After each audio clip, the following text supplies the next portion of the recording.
बिस्मिल्लाहिर्रहमानिर्रहीम। आज हम सब की मुलाकात हुई है दोबारा से इमरान खान साहब से। सबसे पहले तो उनको अफसोस ये था कि बहुत सारे जो हमारे लीडर्स थे पीटीआई के, वो सुबह आए, अदालत का उनके पास हुक्म भी था, लेकिन अदालत के हुक्म के बावजूद उनको अंदर जाके मुशावरत करने का मौका नहीं दिया गया। आपको पता है कि आजकल असेंबलीज़ में एमएनएज़ एमपीएज़ ने जाना है और वहाँ हुकूमत साजी की बात भी होनी है, वहाँ स्पीकर और जो बाकी ओहदे हैं उनके ऊपर भी बातचीत होनी है। तो ये बड़ा ज़रूरी है कि जो फाउंडिंग चेयरमैन है पीटीआई के, उनके साथ जो पॉलिटिकल लीडरशिप है मुख्तलिफ जगहों से आई हुई, उनसे मुलाकात हो। उसके बगैर ये जमहूरियत और ये पार्लियामेंट्री प्रोसेस नहीं चलेगा। एक बहुत अहम, आज बहुत ही अहम एक इंफॉर्मेशन आपको देना चाहता हूं। जो इमरान खान साहब ने कहा है, उनकी तरफ से आज एक खत जारी होगा और वो खत जो है वो आईएमएफ को जारी किया जाएगा। आईएमएफ और यूरोपियन यूनियन और बाकी जो ऑर्गेनाइजेशंस हैं, उनका एक अपना मैंडेट है, अपना एक चार्टर है, और वो चार्टर ये कहता है कि मुल्क में उसी वक्त वो काम करने की इजाज़त देंगे, उसी वक्त लोन देंगे। उसकी कंडीशन ये है कि मुल्क में गुड गवर्नेंस हो, और गुड गवर्नेंस तब भी होती है, गुड गवर्नेंस की जो शिक है वो ये है, सबसे अहम शिक, कि मुल्क में जमहूरियत हो। जिस मुल्क में जमहूरियत नहीं है, वहाँ जो बैनुल अक़वामी जो इस तरह के इदारे हैं वो काम करना नापसंद करते हैं, ना उनको काम करना चाहिए। और जमहूरियत का सबसे बड़ा सतून फ्री एंड फेयर इलेक्शन है। लेकिन पूरी दुनिया ने देखा, पूरी दुनिया ने विटनेस किया कि जो लोगों का मैंडेट था, जो लोगों का वोट था, वो रात के अंधेरे में चोरी हुआ। प्री पोल रिगिंग जो है उसको तो छोड़ दें, पोस्ट पोल रिगिंग जो रात को हुई, जिसमें जीते हुए कैंडिडेट्स हमारे जो थे उनको हराया गया, पीटीआई के कैंडिडेट्स को, और जो हारे हुए थे, बुरी तरह हारे हुए थे, उनको जिताया गया। तो ये जो चोरी था मैंडेट, उसमें जमहूरियत नहीं चल सकती।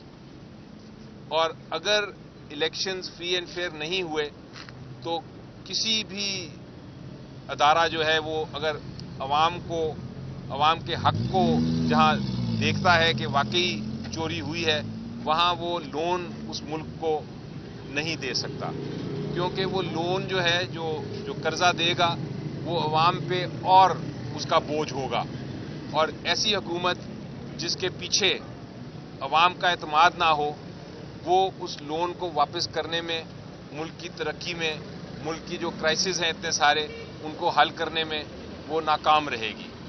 इसलिए हमारा जो खत जाएगा इमरान खान साहब की तरफ से आईएमएफ को, उसमें हम वाज़े तौर पे ये कहेंगे कि अगर आईएमएफ ने कोई बातचीत करनी है तो पहले वो ये कंडीशन ये वाज़े कर दे कि ये जो रिगिंग हुई है जितने हलकों में, उन हलकों के ऊपर ऑडिट हो।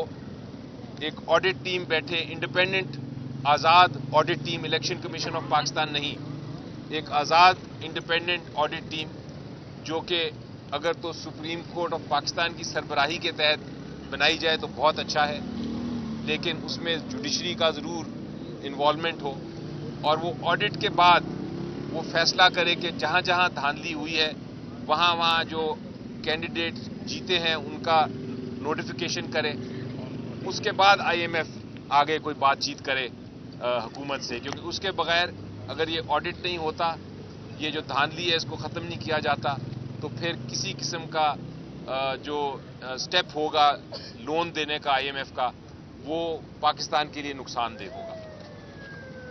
दूसरी जो बड़ी अहम बात थी वो ये थी कि इमरान खान साहब के ख़िलाफ़ जो केसेस किए गए हैं, उन्होंने आज मुझे कहा है कि मैं पैगाम दूं कौम को कि उनकी जो वाइफ हैं बुशरा खान, मिसेस बुशरा खान, उनके ख़िलाफ़ जो केसेस बनाए गए हैं और जो सज़ा दी गई है, वो सिर्फ़ और सिर्फ عمران خان صاحب کو ہیومیلیٹ کرنے کے لیے دی گئی ہے.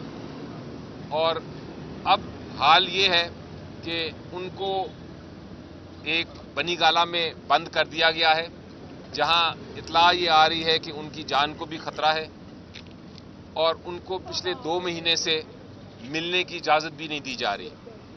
عدالت میں کیس بھی فائل کیا گیا ہے کہ ان کو شفٹ کیا جائے، اڈیالہ جیل واپس شفٹ کیا جائے، تاکہ کم از کم جو ایک ملاقات ہے ہفتے میں، جو ایک جو قانونی ملاقات ہے جو ایک ہفتے میں ہونی، ایک رولز کے مطابق ہوتی ہے میاں بیوی میں، وہ بھی نہیں ہو پا رہی تاکہ وہ ہو سکے. لیکن وہ کیس بھی ڈیلیڈ ہے.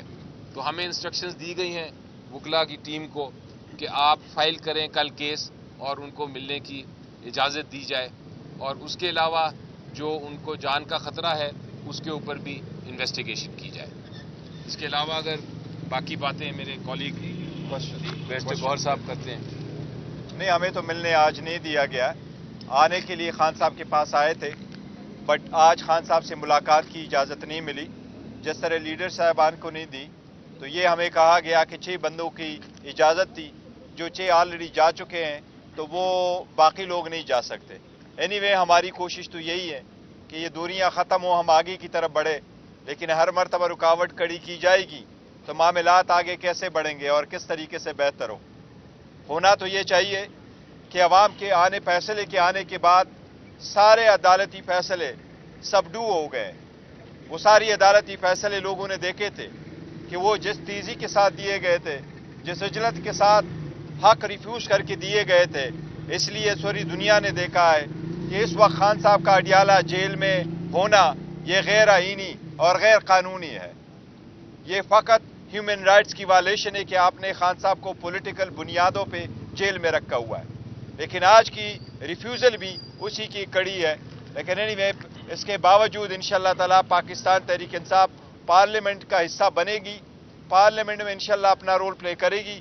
پارلیمنٹری پالیٹکس کو آگے بڑھاتے ہوئے جو لوگ ان کے پاس مینڈیٹ نہیں ہے، جن کے پاس کوئی حق نہیں ہے، عوام نے ان کو حق حکمرانی نہیں دیا کہ وہ ان کے حکمران بنے، وہ لوگ غاصب کے طور پر اپنی کرسیوں پہ بیٹھیں گے. اور یہ لوگ غاصب کے طور پہ لوگ جانیں گے کہ ان کرسیوں پہ غاصب بن کے بیٹھے ہیں. یہ پہلی مرتبہ ہے کہ وہ لوگ ان کرسیوں پہ بیٹھیں گے جن کے پاس عوام کا مینڈیٹ نہیں ہے.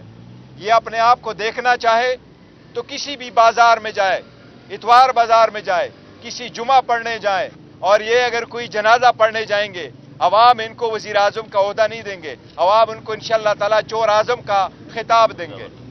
اور انشاءاللہ عوام یہ چور اعظم کو سے حساب پھر بھی لیں گے.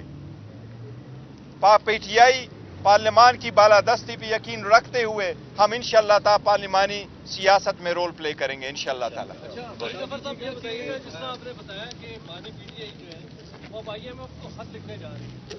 آپ خود ماشاءاللہ بڑے عقل مند انسان ہیں، بڑا ایکسپیرینس ہے آپ کے پاس.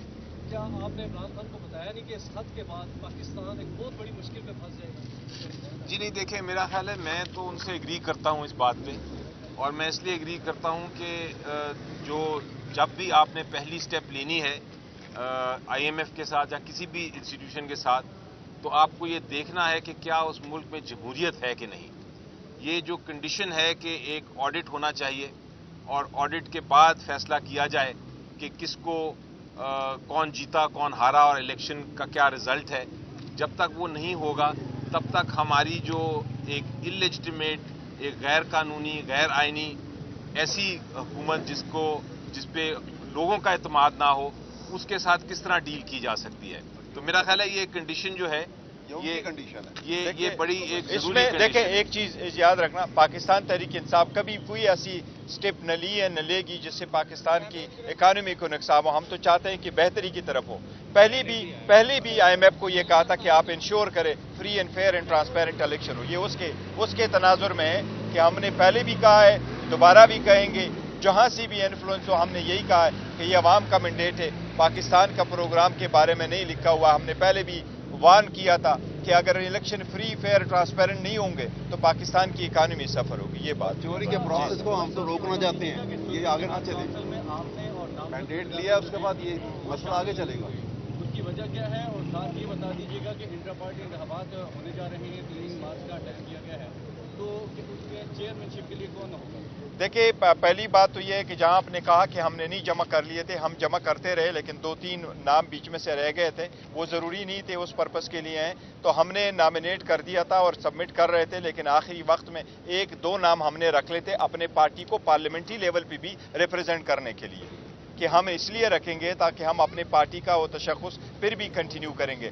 इंशाअल्लाह ताला 3 तारीख को पाकिस्तान तहरीक इंसाफ के पार्लियामेंट्री इलेक्शन होंगे। इस मरतबा इंशाअल्लाह ताला चेयरमैनशिप के लिए हमारे कैंडिडेट अली ज़फ़र साहब होंगे इंशाअल्लाह ताला।